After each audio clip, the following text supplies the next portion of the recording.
Hello guys, तो मैं ले आया हूँ बॉडी बिल्डिंग की बहुत सारी नई अपडेट्स। और आज की फर्स्ट अपडेट में हम बात करेंगे शिकागो प्रो के बारे में। तो शिकागो प्रो शो का भी रैप अप हो गया है और शो ने बिल्कुल भी डिसअपॉइंट नहीं करा गाइस। शो बहुत ही ज़्यादा अच्छा हुआ, बहुत अच्छी परफॉर्मेंसेस हमें देखने को मिली। वेल, सबसे नहीं बट कुछ लोगों से, स्पेशली महफूदा और विलास सुहरोजको से। सो अगर मैं बात स्टार्ट करूँ महफूदा के बारे में गाइस, तो जैसी हमें अपडेट्स दिखती थी ना इनकी इंस्टाग्राम पर, जो मैं कवर कर रहा था रिसेंट कुछ टाइम से, बिल्कुल वैसे ही ये स्टेज पर दिखाई दिया। हम यही चाहते थे कि ऐसे ही ये ट्रांसलेट कर पाए इसको स्टेज पर, और इन्होंने वही करा। He really looked incredible. I mean the conditioning, the peak, everything was there. इनकी फिजिक बहुत ज़्यादा हार्डनेस कैरी करती हुई दिख रही थी। He had really hard muscles. बाकी अगर पोजिंग की बात करूँ या शॉट्स की बात करूँगा तो साइड शॉट्स वर इनक्रेडिबल। इनके साइड शॉट्स बहुत ज़्यादा स्ट्रांग थे और कंपेटिटिव हो सकते हैं किसी के सामने भी, सिर्फ इसी लाइनअप के नहीं बल्कि किसी के भी सामने। फ्रंट शॉट्स में इनके लैट्स और इनका फ्लो जो आ रहा था बहुत ही अमेजिंग आ रहा था, बहुत ज़्यादा फायर्ड अप आ रहा था, क्योंकि देखो एस्थेटिक्स बहुत अच्छे कैरी करते हैं ये। तो वही चीज़ विजिबल थी, राउंडनेस वो मसल्स में पता लग रही थी। एंड इवन इनके लेग्स पे देखो आप, क्वाड्स पे कैसे बिल्कुल आउट ऑफ स्वीप्स वगैरह आ रही हैं बाहर निकल के। तो एक बहुत ही कंप्लीट फिजिक ये कैरी कर रहे थे। इस बारे में तो इनकी अपडेट से हमें पता लग गया था, क्योंकि अपडेट्स में ही ये इस तरह से कंप्लीटनेस कैरी करते हुए दिख रहे थे। The aesthetics, the shape, everything was here. Look at him. इनका फ्रंट रिलैक्स कितना अच्छा लग रहा है यहाँ पर। एंड सेपरेशन बहुत अच्छी शो कर रहे थे गाइस। इसका मतलब ये नहीं है कि सिर्फ एस्थेटिक थे, नहीं, एस्थेटिक लगने के साथ साथ कंडीशनिंग और सेपरेशन, हर एक चीज बैलेंस के साथ ही कैरी करते हुए हमें दिख रहे थे, जो कि बहुत ही अमेजिंग चीज है। And I would say guys, Martin Fitzwater और ये दो क्रेजी न्यू कमर्स हमें इस साल देखने को मिले जो क्वालिफाई करें मिस्टर ओलंपिया के लिए। आई थिंक टॉप 10 ये दोनों क्रैक करने का पूरा दम रखते हैं। बहुत ही एस्थेटिक फिजिक, बहुत ही कंडीशन, बहुत ही खूबसूरत मसल्स इनके विजिबल थे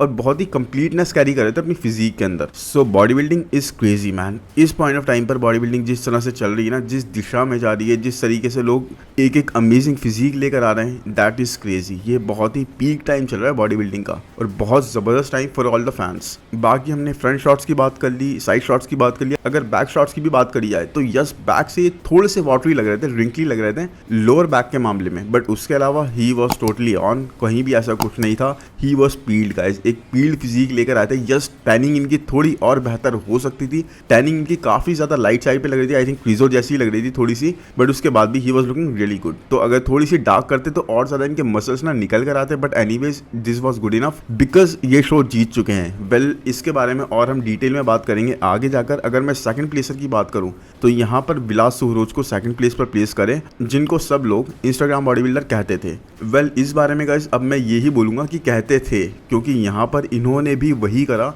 इन्होंने भी अपनी फिजिक को पूरी तरह से इंस्टाग्राम पर जैसे ये दिखाते हैं ना, उसी तरह से ट्रांसलेट कर दिया स्टेज पर। तो finally I think first time होगा जब ये क्रेजी पीक्ड आए हैं, बहुत ही जबरदस्त पील्ड आए हैं, कंडीशन आए। आई थिंक पील्ड के मामले में तो ये महफूदा को भी बीट कर रहे थे। इतने ज़्यादा पील्ड ये लग रहे थे, इतनी ज़्यादा हार्डनेस ही कैरी करते हुए दिख रहे थे अपनी फिजिक के अंदर।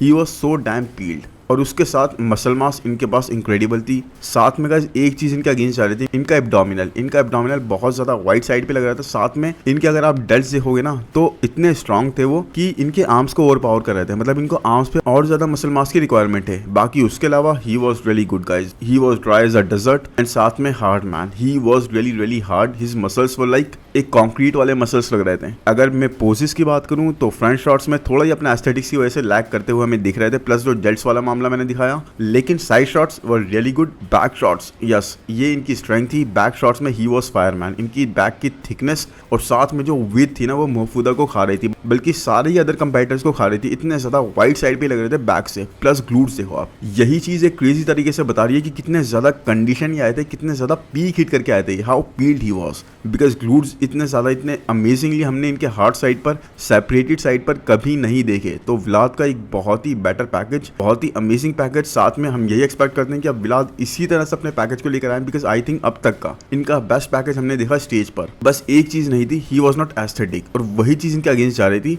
वेस्ट वाइड साइड पर होने की वजह से। आई मीन काफी ज्यादा वेस्ट वाइड साइड पे लग रहे थे, प्लस जो मैंने आपको डेल्ट्स और आर्म्स वाली चीज बताई वो। Except this he was really good and seem like he can win. Because देखो, स्टार्टिंग में अगर कॉलआउट्स की बात करूं तो जितने भी कॉलआउट्स हुए ना, चाहे प्री जजिंग हो या फाइनल्स हो, इन दोनों को ही बीच में रखा गया, महफूदा और विलास सुहरोजको को। तो कहीं भी जा सकता था शो, और कई लोग इस बारे में ये बोल रहे थे कि महफूदा जीतेंगे, कई लोग बोल रहे थे विलास सुहरोजको जीतेंगे। पर्सनली अगर मैं अपनी बताऊंगा इस, तो मैं महफूदा की तरफ लीन कर रहा था, बिकॉज उनकी फिजिक बहुत ज्यादा बैलेंस दिख रही थी, बहुत ज्यादा प्रोपोर्शनेट दिख रही थी। एनीवेज, इस शो में एक और कंपेटिटर थे जिनके बारे में हम सब जानते हैं, जो बहुत ज्यादा नोन है, तो वो है guys Hassan Mostafa. Yes guys, Hassan Mostafa भी यहाँ पर कम्पीट करे थे और आई डोंट नो वो कहाँ पर प्लेस करे, क्योंकि टॉप 4 की बैटल में तो वो नहीं थे, तो टॉप 8 के कॉल आउट में वो थे, उसी हिसाब से वो प्लेस करे होंगे। लेकिन I don't know man, I don't know the issue इनके साथ क्या चल रहा है, बट पूरी तरह से ये ऑफ थे। आई मीन करियर के इस पॉइंट पर आप इस तरह की फिजिक लेकर आओ, इस तरह से स्टेज पर प्रेजेंट करो अपने आप को, वो एक अच्छी चीज नहीं जाती आपके लिए। देखो टोरंटो शो से जहां पर लास्ट उन्होंने कम्पीट करा था और जहां पर 6 आए थे, वहां से ये बेटर आए थे, इस बारे में कोई डाउट नहीं है, उससे अच्छी पैकेज के साथ थे, बट उसके बाद भी he was looking like 6 weeks out. Yes guys, मतलब जैसे टोरंटो प्रो में लोग बोल रहे थे 8 वीक्स आउट ने, 10 वीक्स आउट ने, उसके आई थिंक 2-3 वीक बाद इन्होंने शो करा और टोटली 6 वीक्स आउट ही लग रहे थे। आई थिंक कोच इनकी बॉडी को समझ नहीं पा रहे हैं या फिर कोच ये जल्दी चेंज करना है, ऐसा कुछ इशू है, बट जो भी है man, he was so watery and soft, it was very disappointed. इनका ऐसा लग रहा है कि इस बार मूड नहीं है मिस्टर ओलंपिया में कम्पीट करने का, इनका ऐसे सिर्फ ये कम्पीट करे जा रहे हैं प्रो शो में, लेकिन क्वालिफाई करना नहीं चाहते, तो थोड़ा सा ये डिसअपॉइंटिंग सा रहा, बिकॉज हम हसन को अच्छे से देख चुके हैं, हम अच्छे से देखना चाहते थे। और आई थिंक एक इनकी फिजिक ऐसी है कि अगर ये 80% भी ऑन आ जाए ना, 85% भी ऑन आ जाए, तो किसी के लिए भी थ्रेट बन सकते हैं, बट वो चीज़ ये नहीं कर पा रहे। आई डोंट नो क्या रीज़न है, जजेस भी इनकी हेल्प नहीं कर सकते अगर ये ऐसा नहीं कर पा रहे हैं तो। So I really like him, but performance कुछ इस तरह से नहीं जा रही है मैन, कुछ लास्ट टाइम से। सो आई डोंट नो मैन, आगे जाकर ये क्वालिफाई करने का ट्राई करते हैं या नहीं करते हैं इस साल, बट मुझे लगता है अगर ये करेंगे भी तो ये एफर्ट्स इनके बेकार ही जाएंगे। अपना इतना ज़्यादा जो इतने टाइम से इन्होंने नाम और रेस्पेक्ट गेन कर रखी ना, एक तरह से वो खराब होती जा रही है बिकॉज ऑफ द परफॉर्मेंसेस। जिस तरह से पीक नहीं आ पा रहे, कंडीशन नहीं आ पा रहे, कंडीशन तो छोड़ो, गेस्ट पोजिंग वाली कंडीशन के साथ स्टेज पर दिख रहे हैं, तो पता नहीं, I don't know what is wrong with him. आप बताओ कमेंट सेक्शन में आपको क्या लगता है हसन के साथ। एनीवेज गाइस, पी जजिंग और फाइनल्स जैसे मैंने बताया, दोनों महफूदा और विलाद को बीच में रखा गया पूरे टाइम पर, and which was right too, क्योंकि ये दोनों बहुत ज़्यादा डिजर्विंग दिख रहे थे हर एक मामले में। और कोई भी जीतता ना, यहाँ पर ऐसा नहीं था कि महफूदा जीतते तो लोग बुरा मान जाते या फिर विलाद जीते तो लोग बुरा मान जाते, नहीं। इवन दो दोनों के पास थोड़ी सी वीकनेसेस थी, लेकिन उसके बाद भी they both were really deserving, it would be acceptable और people would have been happy. तो यही है, पर्सनली गाइज मैं महफूदा की तरफ ज़्यादा लीन कर रहा था, बट विलाद मैन इवन दो माइक्रो से डिस्प्रपोर्शन थे उनके साथ, जो डेल्स और आर्म्स का मैंने बताया, फिर भी गाइज इनके बैक शॉट्स आप यहाँ देखो कैसे महफूदा को ईट कर रहे थे, मतलब ही वॉज ईटिंग महफूदा and everyone on the lineup on the back shots, because इनके back shots were really really amazing. इनके ग्लूट्स, इनके हैमस्ट्रिंग, इनके लैट्स की width, they were crazy, look at this. जबकि फ्रंट में महफूदा वॉज इंक्रेडिबल। तो यही है, महफूदा कुछ थिकनेस अपनी फ्रेम पर ऐड करने के बाद गाइस, यानी कि बैक पर ऐड करने के बाद और अपने मिड सेक्शन को कंट्रोल दिखाने के बाद, could be serious threat for everyone. इतने अमेजिंग, इतने कंप्लीट बॉडी बिल्डर ये दिखे, बिकॉज यहाँ पर ना हमने देखा इस शो के अंदर मिड सेक्शन किसी का भी कंट्रोल में नहीं था। आई थिंक जीएच का यूज बहुत ज्यादा दिख रहा था, प्लस हाइट भी किसी की इतनी ज्यादा नहीं थी, तो वो चीज एक बहुत ज्यादा विजिबल थी। बट एनीवेज पीछे का बैनर लोगों ने यहाँ पर भी शो में ऑर्गेनाइजर्स ने वैसा ही करा, तो मुझे नहीं पता ये लोग क्यों लर्न नहीं कर रहे इस चीज से। But all in all it was a good show. हमें एक्सपेक्ट नहीं था इतनी अच्छी परफॉर्मेंसेस हमें देखने को मिलेंगी, और साथ में महफूदा विलाद से हमने इतने अच्छे पैकेज का एक्सपेक्ट नहीं करा था। मतलब हमें पता था कि एक अच्छी बैटल इनके बीच में देखने को मिल सकती है। विलाद को तो देखो काउंट में नहीं लिया था, लेकिन महफूदा के बारे में पता था कि yes he could win, but विलाद ने बहुत ज्यादा हमें सरप्राइज करा इन अ वेरी गुड वे। तो लेट्स होप आगे किसी शो में कंपीट करके क्वालिफाई कर जाए, बिकॉज एक अच्छी पीक इन्होंने हिट करी है। अब इस चीज को एक कंटिन्यूअस रखें। एनीवेज अब इसके बाद चलते हैं गाइस नेक्स्ट अपडेट पर, तो उस बारे में बात करते हैं हम हार्डी चुपन की। और हार्डी की बात करने के बाद में गाइस हम बात करेंगे एक बहुत ही इंटरेस्टिंग अपडेट के बारे में। बट एनीवेज हार्डी ने ना रिसेंटली एक और अपडेट पोस्ट कर दी है। तो रिसेंटली ये काफी ज्यादा अपडेट्स पोस्ट कर रहे हैं, and he is scaring everyone. हर किसी को पूरी तरह से डरा रहे हैं कि मैन देख लो क्या चीज आने वाली है स्टेज पर इस बार। एंड इस पॉइंट पर ये इस तरह से कंडीशन दिखे ना, मैं मतलब 12 वीक्स आउट के हिसाब से इतने कंडीशन दिख रहे हैं जितने स्टेज पर भी नहीं दिखते कई सारे बॉडी बिल्डर्स टॉप के लेवल के। तो आप समझ जाओ ही इज जस्ट इनसेन। और उनका कैप्शन पता है यहाँ पर क्या बोल रहा था? कैप्शन में ये बोल रहे हैं, यस मेरा वीडियो पुअर क्वालिटी का है, बट अगर इसकी क्वालिटी बेटर होती, इससे अच्छी होती, तो आपकी आंखें डैमेज हो जाती। इतनी अच्छी फिजिक मैं कैरी कर रहा हूँ। तो मैं पता नहीं, आई डोंट नो ये किसको टॉन्ट मार रहा है या फिर एक मजाक वे में बोला गया, लेकिन जो भी है Hardy is looking very very confident. He is very proud of his physique right now. जिस तरह से इंप्रूवमेंट्स होनी है, जिस तरह से इनकी फिजिक कंडीशन प्रेजेंट कर रही है, जिस तरह से मास कैरी कर रही है, ही is looking bigger, thicker and more condition with a vacuum. Vacuum भी इन्होंने अपनी हिट करनी स्टार्ट कर दी है, तो अपने बेस्ट पर है ये इस पॉइंट पर। और may be guys, may be इस बार की बैटल हमें लास्ट वाली वैसी देखने को ही ना मिले जैसी लोग एक्सपेक्ट कर रहे हैं। मे बी इस बार हमें हार्डी चुपन और एंड्रू जैक के बीच में लास्ट की बैटल देखने को मिले, जो कि पूरी तरह से पॉसिबल है गाइस। इस चीज को पूरी तरह हम काउंट आउट नहीं कर सकते, बिकॉज हमने देखा था जब बिग रैमी ने टाइटल लूज करा था, उस टाइम पर बिग रैमी की बहुत ज्यादा हाइप क्रिएट थी, बहुत ज्यादा बात होती थी, किसी ने भी एक्सपेक्ट नहीं किया था कि हार्डी और साथ में डेरेक गाइस, डेरेक जो इतने नीचे से, मतलब हार्डी का तो लोग फिर भी एक्सपेक्ट कर रहे थे, डेरेक को लोग 6 में काउंट कर रहे थे, डेरेक बिल्कुल हार्डी के साथ में कंपीट करेंगे फॉर द टाइटल। तो वो चीज़ हो गई। तो अब ऐसा होना बिल्कुल पूरी तरह से पॉसिबल है जिस तरह से इंप्रूवमेंट्स एंड्रू जैक दिखा रहे हैं, साथ में हार्डी मैन, हार्डी तो अपनी अलग ही लीग में है, खुद को ही बीट कर रहे हैं हर एक वीक। आप बताओ हार्डी की अपडेट ये कैसी लगी आपको। इसके बाद चलते हैं नेक्स्ट अपडेट पे गाइस, जो कि खास तौर पे मैं एक पिक मैंने देखी थी इंस्टाग्राम पर, मैं आपको दिखाना चाहता था। ये पिक्चर है रामोन डीनो की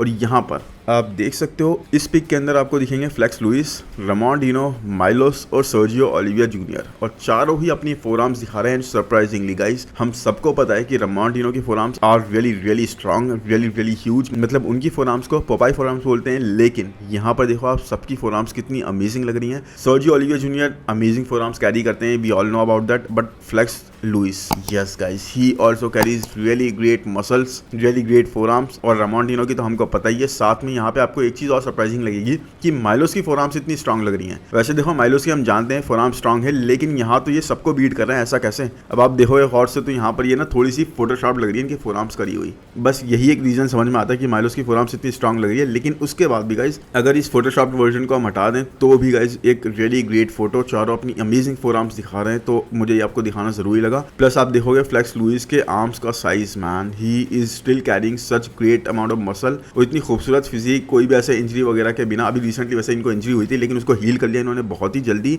और अब फिर से बैक टू द जिम और training like that. Muscle mass इन्होंने थोड़ी सी भी लूज नहीं करी है, तो I think he is maintaining his physique really good at this point of time. बाकी एनीवेज इसके बाद चलें नेक्स्ट अपडेट पे गाइस, तो वो है सदीक हैजदोविक के बारे में, जहां पे सदीक ने अभी रिसेंटली कंपीट करा था गाइस, और उसके बाद इनकी फिजिक वैसे ट्रांसलेट नहीं हुई, उस तरह से ये नहीं दिखाई दी है। बहुत ही ज़्यादा वॉल्ट आउट से दिखे, इनकी फिजिक उस तरह से पीक पर नहीं थी, वाटरी साइड पर दिखे। तो इन्होंने इस बारे में अब कमेंट करा है कि अनफॉर्चुनेटली मैंने कुछ क्रिटिकल मिस्टेक्स कर दी वेट कैप को अंडरस्टैंड करने में, यानी वेट कैप को मैंने अंडर एस्टिमेट कर दिया। मुझे लगा वेट कैप कम था और उसी वजह से गाइस मेरा वेट काफ़ी कम पता लगा वहाँ पर। और उसके बाद जब मुझे पता लगा ना कि वेट कैप ज़्यादा है, तो मैंने अपने आप को फिल करने की कोशिश करी और उस टाइम पर अपनी फिजिक को एक तरह से स्पिल आउट कर दिया। फूड इंटेक बहुत ज़्यादा कर लिया, कार्ब इंटेक बहुत ज़्यादा कर लिया, मेरी फिजिक काफी ज्यादा ना सही तरीके से पीक हिट कर नहीं पाई। और अब इस चीज से मैं लर्न कर चुका हूं and will come back very strong and better version के साथ 2 वीक्स के अंदर टैंपा प्रो में। तो अब ये टैंपा प्रो में फिर से कंपीट कर रहे हैं। अब देखते हैं मैन, यहाँ की इनकी परफॉर्मेंस तो काफी डिसअपॉइंटेड रही। यस, मसल मास ये अच्छी कैरी करते हुए दिखे, बट उस तरह से ये नहीं दिखे जैसे लोग एक्सपेक्ट कर रहे थे, जैसे इनको हम अपडेट्स के अंदर देख रहे थे। अब 2 वीक्स में टैंपा प्रो में देखते हैं किस तरह के फिजिक लाते हैं, किस तरह के कंडीशन के साथ आते हैं और पीक हिट करके आ पाते हैं या नहीं। एनीवेज आप बताओ सदीक के साथ आपकी क्या एक्सपेक्टेशंस हैं और आप क्या समझते हो उनकी फिजिक के बारे में। तो अब चलते हैं नेक्स्ट अपडेट पर, जो है नसीर सैयद के बारे में। नसीर सैयद ने हमें रिसेंटली बताया गाइस कि दुबई प्रो में वो भी कंपीट करने वाले हैं। यस गाइस, दुबई प्रो के लिए उन्होंने अपना नाम अनाउंस कर दिया है और दुबई प्रो तो अब बहुत ही जबरदस्त हो रहा है। अब देखो इनके अपडेट्स की बात करें गाइस, तो अपडेट्स में he is looking very grainy guys, बहुत ही ड्राई साइड पे लग रहे हैं। आप मसल सेपरेशन देखो, जैसे अगर इनके बैक डबल बाइसेप की बात करें तो डिटेल्स देखो पूरी प्रॉपर्ली आ रही है, ड्राई जबरदस्त लेवल पर, ग्रेनी, ग्लूट्स पूरी तरह से ऑन है इनके, हैमस्ट्रिंग वगैरह भी अच्छी लग रही है, आर्म्स में सेपरेशन देखो कितनी जबरदस्त आ रही है, एक बहुत ही कंप्लीट फिजिक और बहुत ही ज्यादा ना इनके वी टेपर से बनता जा रहा है। प्लस देखो सेकंड फोटो में आप देखोगे यहाँ पर जहाँ पर ये रिलैक्स टाइप में है, वहां पर इनकी बैक की आप डिटेल्स फिर से देख सकते हो। उसके बाद इन्होंने रियल लैट्स पैड हिट करा और यहाँ पर इनके लैट्स की विथ, मैन इनके लैट्स की विथ इज रियली गुड, बहुत ही अमेजिंग वी टेपर प्रेजेंट कर रहे हैं। ट्राइसेप्स की फुलनेस आप देख सकते हो, साथ में ड्राइनेस वो यहाँ पर भी उसी तरह से पता लग रही है। Man he is looking very granny. तो मसल मैच्योरिटी आई थिंक ना इनकी फिजिक अब कैरी करना स्टार्ट कर चुकी है। साथ में बैक रिलैक्स पोज यहाँ पर भी वही डिटेल प्रेजेंट कर रहे हैं, तो मुझे बहुत स्ट्रांग लग रहे हैं ये। लेट्स सी अब किस तरीके से इनका ये दुबई प्रो जाता है, बिकॉज दुबई प्रो में कोई भी डिवीजन हो, सिर्फ यही डिवीजन नहीं बल्कि कोई भी डिवीजन हो, सारे ही डिवीजन बहुत ही ज्यादा कंपेटिटिव हैं, बहुत ही ज्यादा फायर्ड अप है। हर एक एथलीट वहां पे बहुत अमेजिंग आने वाला है, तो मुझे लगता है बहुत अच्छी बैटल हमें देखने को मिलेगी, बहुत अच्छे लाइनअप्स हमें देखने को मिलेंगे। नेक्स्ट वीक हम उसे ही कवर कर रहे होंगे। आप बताओ गाइस दुबई प्रो को लेकर आपको क्या लगता है? बाकी इंडियन एथलीट्स जो भी कंपीट कर रहे हैं दुबई प्रो के अंदर, उनके बारे में आपकी ओपिनियन क्या है? उनको क्या करना चाहिए? क्या उनको जल्दी से दुबई प्रो के लिए दुबई के लिए निकल जाना चाहिए और वहां पर थोड़ा सेटल इन हो जाना चाहिए, या फिर बिल्कुल एंड टाइम पर जाना चाहिए? बिकॉज उसमें थोड़े से रिस्क इन्वॉल्व हो जाते हैं, आपकी बॉडी वाटर होल्ड करने लग जाती है। तो उसी बारे में बाकी आज का वीडियो गाइस इतना ही रखते हैं। कमेंट सेक्शन में जरूर बताना वीडियो आपको कैसा लगा। वीडियो को जल्दी से लाइक कर दो यार, चैनल को सब्सक्राइब कर दो, नोटिफिकेशन बेल को भी दबा दो और मिलते हैं नेक्स्ट वीडियो में। Thank you, bye bye.